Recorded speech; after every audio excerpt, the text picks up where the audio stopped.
Howdy howdy, my name is Maddie, and over this weekend I had my very first con, and it was an experience. To be clear, this isn't technically my first con. I have done two prior where I've shared the booth with other people, but this is my very first con all on my own. I was in the Artist Alley of Salt Lake FanX, and I have some pretty strong opinions about my experience. To give some history of Salt Lake FanX for the people who don't know about it, my in-laws have been doing it pretty regularly for the past 8 years or so. It recently came under new management last year, and since we weren't too sure about doing a con with people who have never managed it before, we decided to opt out and just go on Saturday to kind of scope out whether or not we could vend this year or not. And last year the vending floor was absolutely packed. I can't remember a single aisle that didn't have a million people shoved into it like a can of sardines. So because of that, we then made the decision to vend this year. I want to be really upfront about the cost of a few things in the name of transparency in case any of my con friends were thinking about boothing here.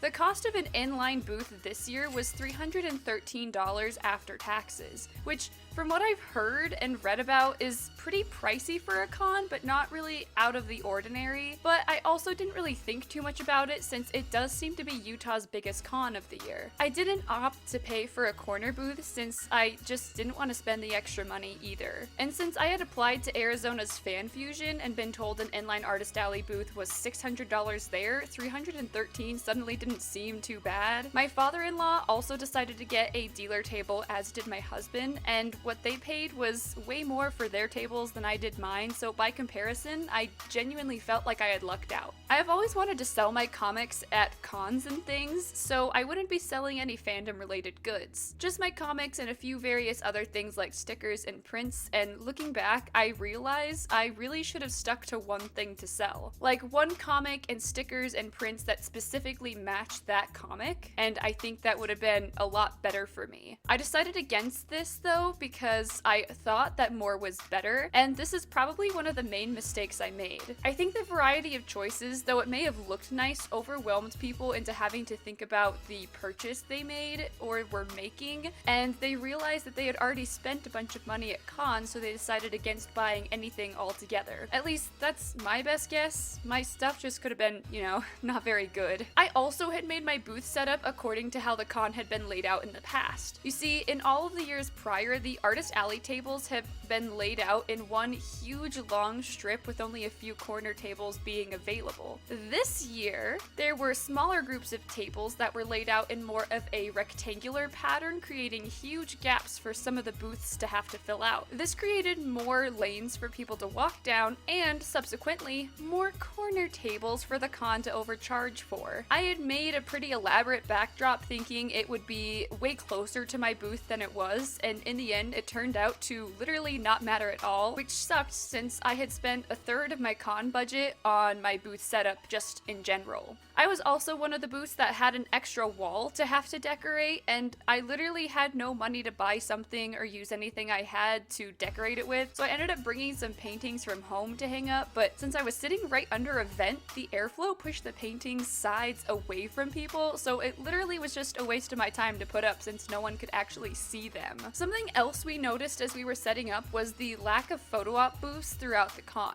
Usually there would be a handful scattered throughout the con, but the only ones I could think of were all the way at the back of the con, way closer to the meet and greets. And the reason they did this is so they could sell more booths to people. And my father-in-law also pointed out that there had never actually been any booths where he was placed before, meaning the con had really worked hard to shove as many vendors as they could into the floor. And when there are more vendors, there's more money to be made from them. Setup day was basically normal. I had no idea who my booth neighbors were on either side of me since neither of them showed up while I was unpacking, deciding to set up the day of or after I had left. And I was actually feeling really great about my booth until Thursday when I came back and realized both of my booth mates had booths that were double the size of mine in height, making me feel really self-conscious all of the sudden, which in all honesty is another one of my mistakes. I just thought that my booth would be taller for some reason, since when I was making the props, I was making them on my island table, so they were really tall to me when I was standing, and then, when you put them on a table, they're like a foot and a half shorter. Had my booth been taller, I think people would have been a little less deterred from my booth in general. I also added some twinkling lights in hopes of getting people to notice my booth and get drawn to it, kind of like a moth to a flame, which had different effects on different days, mostly attracting toddlers and strollers that would block my entire booth, and I would just have to make nice conversation with parents even though they had no intention of getting anything from my booth. Thursday started off really good for me, with me selling a few of my comics to vendors before the con had even started, which I thought was a really good indicator of how the con would go for me in general. It was not a good indicator. I was right next to a door, and something I heard people say pretty commonly was, "I just got here, I'll come back," or "I already spent all my money." I did notice that a huge amount of people would do a double take at my booth and make a beeline straight for me, but really this was the only day people did this, leading me to my next point. Different days had entirely different crowds of people and interactions. I think the reason crowds were so wildly different in terms of demographics was the fact that the big name stars they had got for the con were also wildly different. We had Don Bluth, Michael J. Fox, Christopher Lloyd, Matthew Lillard, and a ton of others like that. And the con's prices they had set for meet and greets and autographs were upwards of $325, which I'm sure some people were fine paying, but a lot of people I talked to had spent their entire con budget just on meet and greets alone. And when you spend like $100 on tickets just to get in and then $300 more on autographs, it only makes sense that people were just walking around and looking. What makes it worse is the fact that the con was completely aware of the situation and posted funny TikToks about it, which really felt like a slap in the face to all of the vendors there. Back to the new booth setup for a second. Because the new booth setup divided traffic so ferociously, neither me, my husband, or father-in-law ever saw the same types of demographic of people. Neither of us saw the same cosplays or had the same experience on any given day. And for reference of how different demographics were, my husband and I were on the same aisle and still never saw the same people. Thursday was pretty slow, and the main thing I sold were stickers, so I made some more when I got home that night to bring to con the next day, only for completely different things to sell and no one even give them a second look. And usually I wouldn't think about this too hard, but I just found it odd that something would do so well one day and then suddenly go cold the next. But to be fair, there were a ton of options, which definitely led to majorly different types of sales I had. Friday was, it was fine.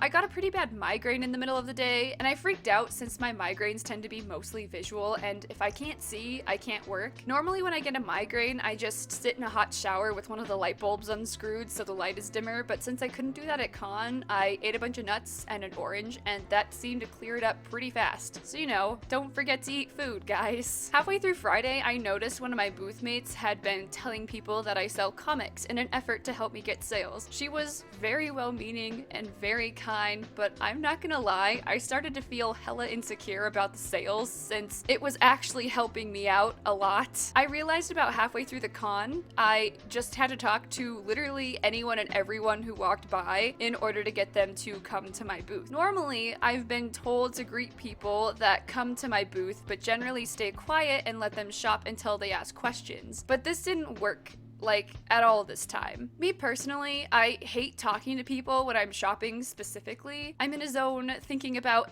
why I need something, where I'll put it, if I deserve a little treat or not. I'm 90% less likely to buy something if there's a salesperson with a high school acting persona putting tacky jewelry on me when I was just looking to begin with. I just started noticing that when I was actively talking to literally anyone and everyone about their cosplay, how their con was doing, and what they liked about the con, they were a lot more likely to come over to me and at least look at my stuff. I don't know, I know I shouldn't base everything off of how I feel, but I just want to be silent while I shop and look until I have a question. Am I weird for doing this, or do people just like more social interactions after COVID ended? Something to note, Friday was my best day out of all of the days for Fanix. While I did sell a lot of entryway merch like stickers that were like $3, I sold slightly higher ticket items like handmade sketchbooks and prints. So I went home and I made some more of the prints that had sold out, but the next day the demographic was different and none of the prints were even touched. Saturday was supposed to be the biggest and last day for con. I was extremely hopeful that I could get taken out of the red this day, since last year the entire floor was packed from start to finish. I was wrong. Some of the times of the day the floor was packed, but it never lasted more than a few minutes or so, and it would dissipate back down to a few people just wandering. I got a lot of people asking about where certain panels were and telling me it was extremely cold in the con and things were just too expensive overall. At this point, I had kind of given up and started to talk to people to gauge their experience at the con. Depending on what you were selling as a vendor, con was great, but if you didn't have fan art or anything related to D&D, I mostly got answers from vendors saying it was fine, you know. If you had money as an attendee, then the con was great since you could shop, eat, and get autographs, but if you didn't, there wasn't much else to do but wander and look. I did meet a lot of really nice people though, which was such a huge positive for me. I got to talk to a lot of other artists who showed me their art and webcomics, and y'all, if you're watching this, y'all are so talented. Keep drawing. I really want to see more from what you do. I did have a guy who asked me about Puppy Love, and when I gushed about its creation and story, he told me I talk too much and that I should keep my pitch short, which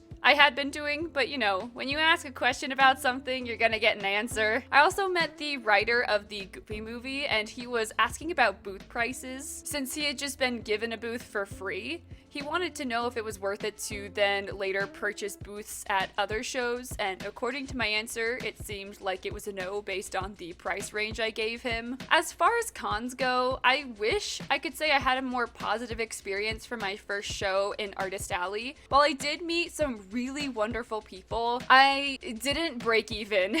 I made a couple of purchases for my booth specifically, and I purchased some things that I thought I would have needed that I ended up not, because the con had rearranged the booths, and I would have broken even had I not made those purchases. I also know that I made a lot of rookie mistakes when it comes to my booth setup, as well as having a huge variety of things to choose from, but the con did seem to be majorly price gouging this year. I was told a cup of ice was $5.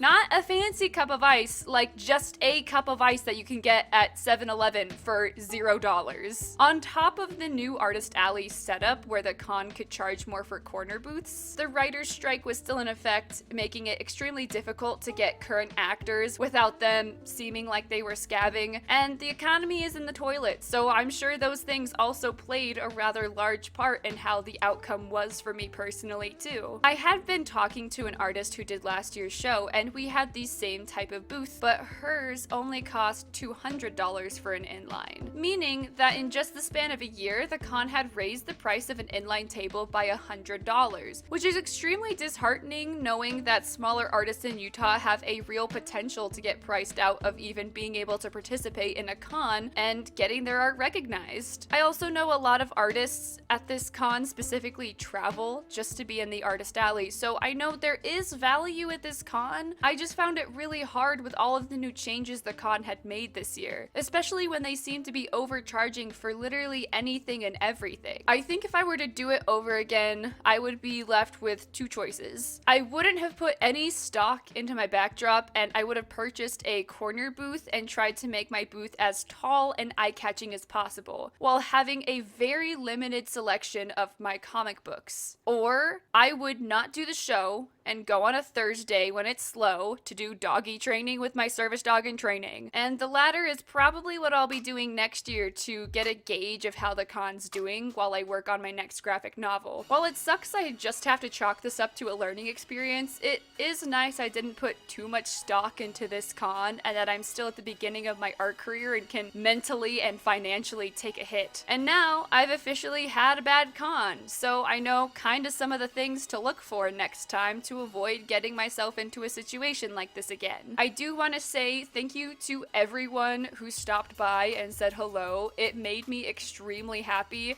Like, everyone I met, y'all were the best part of con for me, and I genuinely mean it. Hey there, I hope you enjoyed my video. If you want to see any of my comics for free, check out my website, mattybites.com. There you can get website exclusive updates on future videos, comic plans, and so much more. There, of course, are all the comics I have worked on except for a few shop exclusive comics, Puppy Love. Check out my personal favorite, Saltwater and Taffy. And if you want to support an artist a step further, you can take a look at my shop where you'll find handmade goods by me and my friend, as well as my comic Puppy Love parts 1 through 3. I hope you all have a great day, and thank you so much again for watching.